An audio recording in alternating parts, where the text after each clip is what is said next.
BFM Bourse, l'écho du monde. Et pendant ce temps, la France, c'est pas ce muraille, la France, elle traverse tout. Elle a plutôt réussi ce matin son adjudication. Gilles Mouek est avec nous, le chef économiste du groupe AXA. Bonjour Gilles, ravi de vous retrouver. Comment regardez-vous la levée obligataire de ce matin? C'était le premier gros test de l'année pour la France sur le marché obligataire. Bon, ça s'est bien passé. Ça s'est bien passé parce que ce qui compte, c'est ce qu'on appelle le taux de couverture, c'est-à-dire c'est le ratio entre le montant qui va être finalement alloué et ce qui avait été demandé par les investisseurs. Et si on compare à ce qui avait été fait à l'adjudication du mois de décembre, on est dans les mêmes eaux, c'est-à-dire on a un taux de couverture de l'ordre de 2 pour les obligations à 10 ans, de l'ordre de 3 pour les obligations à 30 ans. C'est un tout petit peu plus bas qu'en décembre, mais le Trésor a émis beaucoup plus sur cette adjudication que le mois dernier. Donc pour l'instant, on en avait souvent parlé à cette antenne, on n'a vraiment aucune difficulté de financement pour le Trésor français. Effectivement, alors que la France émet cette année 10 milliards de plus que l'an dernier, l'Allemagne en face 20% plus, elle va augmenter cette année de 20% son volume d'émissions obligataires. Est-ce que le risque d'indigestion néanmoins existe, d'autant que aux Pays-Bas, on a une réforme des fonds de pension néerlandais qui ne les oblige plus, ces fonds de pension, à acheter nos dettes. Est-ce qu'ils vont nous manquer face à ce volume d'émissions qu'on va émettre, américains, oui, mais aussi français et allemands? Ça n'aide pas. Alors, si on en croit les estimations de la Banque centrale des Pays-Bas, c'est à peu près 10% des montants détenus par les montants d'obligations de long terme détenus par les fonds de pension des Pays-Bas qui vont être retirés, entre guillemets, dans les 3 années qui viennent. C'est de l'ordre de 100-150 milliards d'euros. Ce n'est pas immense, mais effectivement, ça aura probablement un effet assez visible, surtout sur la partie très longue du marché, c'est-à-dire au-delà de 20 ans. Maintenant, c'est quelque chose qui est connu dans le marché depuis assez longtemps. La réforme était dans les tuyaux depuis très longtemps. Elle va s'opérer d'une manière assez graduelle. Donc, je pense qu'une grande partie de l'effet est probablement déjà dans les prix. Mais je pense que ça risque d'accentuer en fait une tendance que l'on voit un peu partout, qu'on voit aux États-Unis, qu'on voit au Royaume-Uni et qu'on va voir aussi, je pense, en Europe, au raccourcissement en fait de la durée moyenne de la dette émise.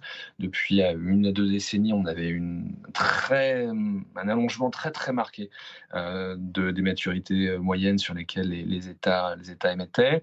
On va plutôt vers un raccourcissement. Pourquoi? Parce que vous en parliez tout à l'heure, la courbe des taux est en ce moment très très pentue. Donc ça milite plutôt pour aller vers la partie courte de la courbe. Et puis, on a ce souci lié au fonds de pension néerlandais. Donc, raccourcissement un peu partout. Ça n'est pas un problème à court terme. Attention quand même, parce que ça crée ce qu'on appelle des rollover risks, c'est-à-dire que lorsque vous avez une dette émise à très court terme, si jamais la Banque centrale devait se remettre à relever ses taux, ça peut évidemment se faire à un mauvais moment. Mais voilà, c'est plutôt une question d'ingénierie, de plomberie de marché qu'autre chose à mon sens. Et en plus, parallèlement aux États-Unis, quand même, Donald Trump qui promet d'augmenter de 50% le budget des armées l'an prochain, c'est-à-dire que le budget passerait de l'armée américaine de 1000 à 1500 milliards. Il va falloir trouver 500 milliards d'un coup, là. Ça se trouve pas sous le... Voilà. Alors ça, c'est beaucoup plus fondamental. Voilà, ça, c'est beaucoup plus fondamental parce qu'on a déjà une trajectoire budgétaire américaine qui, en étant polie, est complexe. Si on rajoute une augmentation de 50% des dépenses militaires, là, on va arriver à des chiffres vraiment très, très, très marquants en termes de déficit tendanciel, probablement autour de 8-9 points de PIB possiblement. Donc voilà, là, en la matière, cela étant, Donald Trump ne fait pas ce qu'il veut et ce sera très dépendant du Congrès. On sent que le Congrès, y compris d'ailleurs au sein du groupe républicain, est de plus en plus rétif en fait à laisser passer des politiques budgétaires très, très expansives. Donc attendons. Mais c'est vrai que ça participe de ce message général qui crée en fait cette résistance des taux à long terme. Ce qui est frappant depuis quelque temps, c'est qu'on a des banques centrales, c'est le cas de la Fed, qui a baissé quand même assez sensiblement ses taux d'intervention avec quasiment aucun effet sur la partie longue de la courbe.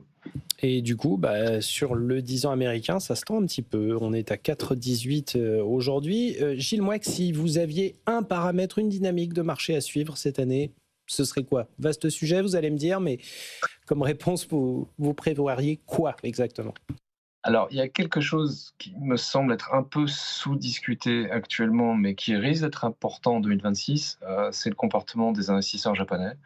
On a une banque centrale au Japon qui va probablement montrer encore un peu plus les dents en 2026. En tout cas, elle l'a fait au mois de décembre et je pense que ce n'est pas fini.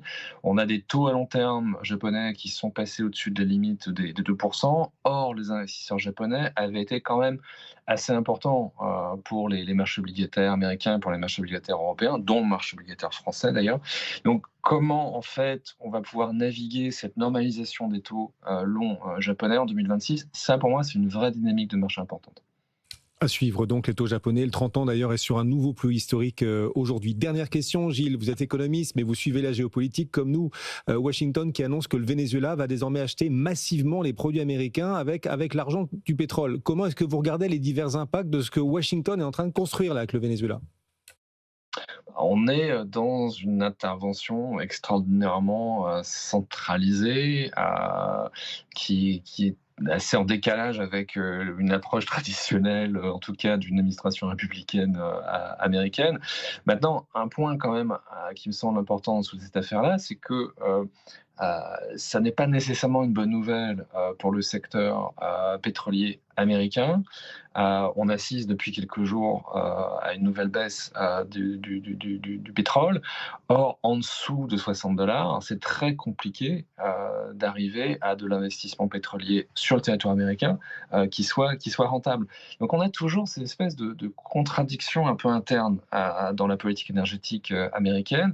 On a besoin d'un pétrole bas parce qu'on cherche à limiter les effets des tarifs sur le pouvoir d'achat des ménages. Donc on cherche un pétrole le plus bas possible.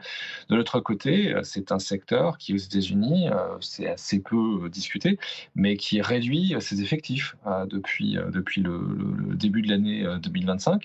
On aura, je pense, très peu d'investissements dans le shale américain en 2026. Donc, attention à cela. Je comprends la dynamique américaine qui cherche à s'assurer un contrôle le plus total possible sur l'offre de pétrole, mais ça peut avoir des effets assez négatifs, en fait, localement aux États-Unis. John, mais régulièrement avec nous, mais aussi vous, Gilles Mouek, chef économiste du groupe AXA. J'allais vous appeler John, Gilles, je ne sais pas pourquoi. Merci de nous avoir accompagnés chaque jeudi avec nous, Gilles Mouek. Le CAC 40 est en hausse.